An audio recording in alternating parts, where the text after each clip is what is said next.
உள்ளதான் அழகழகான புல்லா இருக்கு. இது கடக்கு அதலக்கா கொடி அப்பா ஏகப்பட்ட இது இருக்கு தெரியுதா? இந்த கொடியை பிடிச்சி நாங்களே பிடிக்கிட்டோம், அடுத்தால யாரும் பறிக்க கூடாதுன்னு பார்த்தேன். அதலக்கா எவ்வளோ தொங்குது பாருங்க. கேன்சரை குணப்படுத்தக்கூடிய மருத்துவம் கொண்ட அதலக்கா பாவக்காய் மாதிரியே இருக்கும். ஆனால் வந்து கேன்சரை குணப்படுத்தும் கசப்புத்தன்மையில் சுவையானது நல்லாயிருக்கும். நாங்கள் அதனால் இந்த காட்டுக்குள்ளே அத்தான காட்டுக்குள்ளே பறிக்க வந்திருக்கோம், பிறக்க வந்திருக்கோம், பறிக்க வந்திருக்கோம். எதனாலும் சொல்லலாம். என்ன எவ்வளோ பறிச்சிருக்கே? எத்தனை கிலோ பறிச்சிருக்கே? வந்து 1 மணி நேரம் ஆச்சு. எத்தனை கிலோ பறிச்சிருக்கே? ஏன் அப்போ 1 மணி நேரத்தில் 100 கிலோ பறிச்சிட்டா. 1 கிலோ இருக்குமா?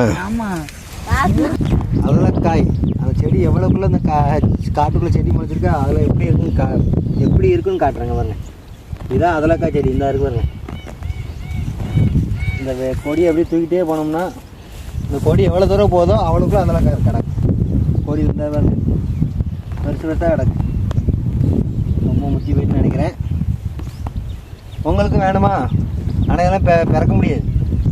எவ்வளோ நேரம் தான் பறிப்பிய? தேடி ரொம்ப கஷ்டமாக தான் இருக்குது. அதலக்காய் பார்த்துட்டுல நண்பர்களே, தான் அதலக்காய்.